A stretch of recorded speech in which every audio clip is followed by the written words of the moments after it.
जी की जय हो। समस्त भक्त समुदाय की जय हो।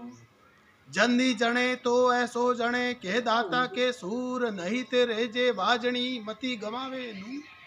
कहने वालों ने कहा है कि ये जब अपनी माँ होती है तो उसके कोख में बच्चा पलने लगता है तो वो स्वयं आतुर हो जाती है कि बच्चा सपूत होगा कि कपूत होगा। उसी के अनुरूप कहते हैं कि सपूत होवे तो क्यों धन संचय, कपूत होवे तो क्यों धन संचय।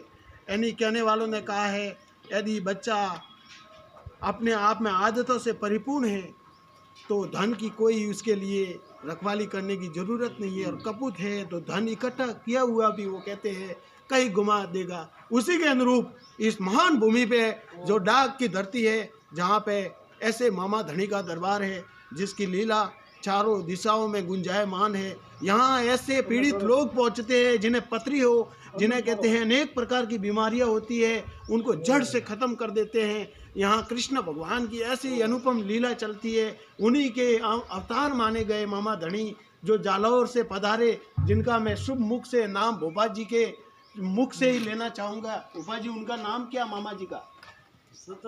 सत्तर सिंह जी, जो महान मामा जी के अवतार हुए और उन्होंने इस कहते हैं डाक गांव की नगरी को संपूर्ण भारतवर्ष में पहचान दिलाई। यहाँ दूर दराज से भक्त आते हैं। उनकी कथा का मैं गुणगान करने जाऊँ तो इन हरियालियों के अंदर से खुशबू आती हुई मेरे को कहती है कि सत्तर सिंह थे जो कहते हैं जैसे जैसे उनके जीवन आगे की नैया में इस प्रकृति के साथ में घुल रहा था तो सवेरे उठ के भगवान शंकर पातालेश्वर मंदिर हुआ करता था, वहाँ नित्य नहाने के लिए जाया करते थे। परंतु लीला क्या होती है कि जब वो नहाने जाते थे उससे पहले भी कोई ना कोई वहाँ नहा के चला जाता। उन्होंने निर्णय लिया कि इसकी मैं खोजबीन करके रहूँगा। तो कहने पता चला उन्हें कि यहाँ पे कोई आ रहा है स्नान करने के लिए, तो वो पवन वेग से परियां आ रही है। उन परियों को देख के मन में उन्हें विचार उत्पन्न हुआ कि ये परियां कौन है, क्या है। तो उनके कपड़े चुरा लिए। एक साइड में वो स्नान कर रही थी और स्नान करते करते उन्हें लगा कि अपने कपड़े तो है नहीं, अब मांगने कैसे।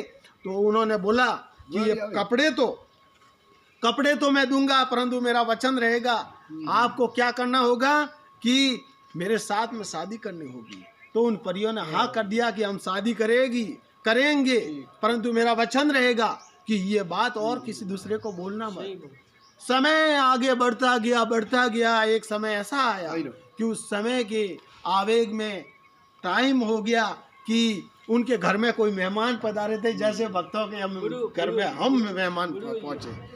तो उन्हें कहते हैं कि वो 5वीं मंजिल से बैठी हुई परी देख रही है कि अपने घर में भक्त आए, और भक्तों को देख के उन्होंने पैरों तले सीधा कहते हैं कि अपना हाथ फैलाया और सीधा 5वीं मंजिल पहुंचा दिया।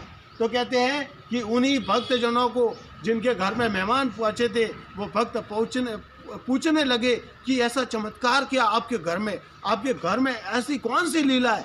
बोले लीला तो ये है कि हमारे घर में है ये पवन वेग की परी है।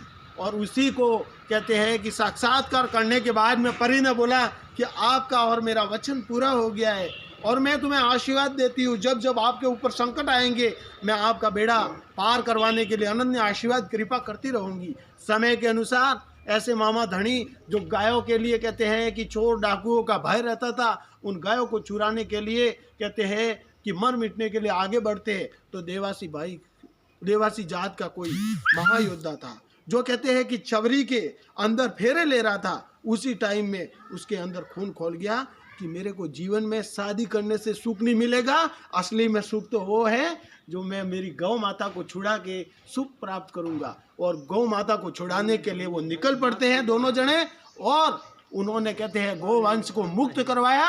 और आज भी कहते हैं कि प्रजा के दिलों में वास करते हैं। तो मेरा तो भक्त समुदाय जहाँ जहाँ तक मेरी आवाज़ गूंजती है, मेरे साथ में वाला भाई भी आबू राय से पहुँचे हुए हैं। ये आबू के कहते हैं फॉरेस्ट विभाग से अपनी कहते हैं कि एक विशिष्टता रखते हैं। और भोपा जी जो कहते हैं कि ये इनका नाम है शुभ, जो मैं मेरे मुख से लेना चाहूँगा। तो कहते हैं कि इनका नाम है, शुभ नाम इनका पन्ना जी। भोपा जी जो मैं खूब इनके दर्शन पाके मदमस्त होता हो। बहुत मेरे ऊपर इनका आशीर्वाद है। प्रभु गुरु जी आशीर्वाद दीजिए। गुरु गोविंद दो खड़े कागुर लागू पाए, बलियारी गुरु आपने गुरु गोविंद दियो सिखाए। गुरु रे ब्रह्मा गुरु रे विष्णु गुरु रे देवो महेश्वराय, गुरु साक्षात परब्रह्मा तस्मै श्री गुरुवे नमो। आप सबको पता है कि ये नगरी है। कहने का मतलब मेरे को वीडियो बनाना पसंद नहीं आता है, मैं तो उस सत्य को उस प्रजा तक लेके पहुंचता हूँ। सत्य इसी नगरी का ये है कि भक्त लोगों, आपको किसी भी प्रकार की सांसारिक कष्टाएं होती है, आपके घर में कहते हैं आपका बच्चा अपने माता पिता से मुख मिटा रहा है, उधर कर रहा है, तो भी इस द्वार पर दर्शन करने आइए। आपके शरीर में किसी भी प्रकार की पीड़ा हो, कैंसर हो, कहते हैं पथरी हो, अनेक प्रकार की बीमारियां हो, बाबा जी कौन कौन से इलाज हो जाते हैं यहाँ पे आने से?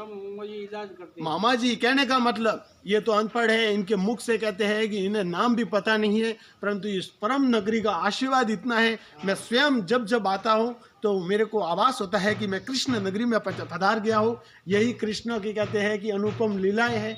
बोली आबूराज की जय हो और डाक मामा जी धनी की जय हो, जय हो, इस महान ओरे की जय हो। ये भगत पुजारी माला पे हमारे कहने से जय हो। हमें इनका जो भी कहते हैं कि आशीर्वाद है, इन्होंने हमें जो साधुवाद दिया, हम उसका सदा आभारी रहेंगे।